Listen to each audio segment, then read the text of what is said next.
Il-Partit Laburista qed jibqa' jaħbi kemm għandha dejn il-Kumpanija One u b'mod kumplessiv dejn totali li jaqa' taħt ir-responsabbiltà finanzjarja tal-Labor. Dan kompla joħroġ biċ-ċar matul dawn l-aħħar jiem bil-President tal-Labor Leonid Mackay issa jikkonferma li l-Partit Laburista ma jridx jgħid kemm hu d-dejn totali tal-kumpaniji tal-istess partit.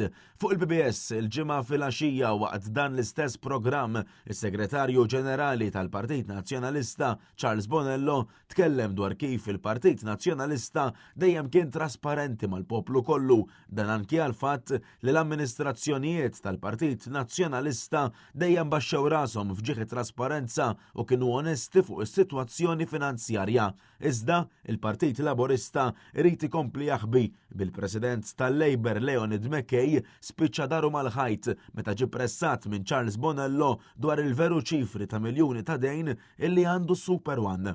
X'tagħmel għax ma jistax. Kemm li huwa d-dejn? Ma nistax. d-dejn? Mela, id-dejn tal-Partit Laburista huwa 1.1 million. 1.1 million. Il-one għandu id-dejn akkumulat. Id-dejn akkumulat. Id-dejn akkumulat tal-Partit Laburista? Il-Partit Laburista għandu 1.1 million. Dejn akkumulat. Dejn akkumulat. Ekku. Dejn akkumulat il-Partit Laburista għandu 1.1 million. Il-one għandu farka, fraction. Apparti minn hekk, Leonid Mackay mill-ġdid attakka l-awtorità tax-xandir u reġa' ma wriex il-fiduċja fis-servej li poġġa l-Net Television bħala l-aktar stazzjon segwit. Min-naħa l-oħra però, Charles Bonello saħaq illi meta s-servej kien favur il-One, il-Labor kien jikwotaħ u għalhekk illi l-Partit Laburista m'għadux kredibbli.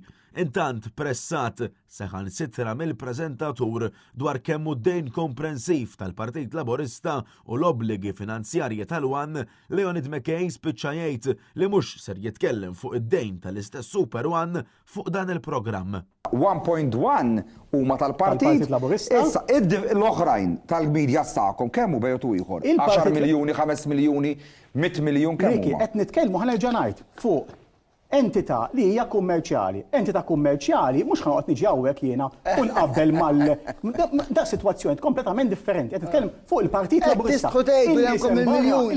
Min-naħa l-oħra s-Segretarju Ġenerali tal-Partit Nazzjonalista Charles Bonello għalaq billi qal li l-Partit Nazzjonalista m'għandux għalfejn jistħi jew jibżam il-verità, dan anke minħabba lassi ta' miljuni kbar li l-Partit Nazzjonalista ħadem biex akkwista matul is-snin.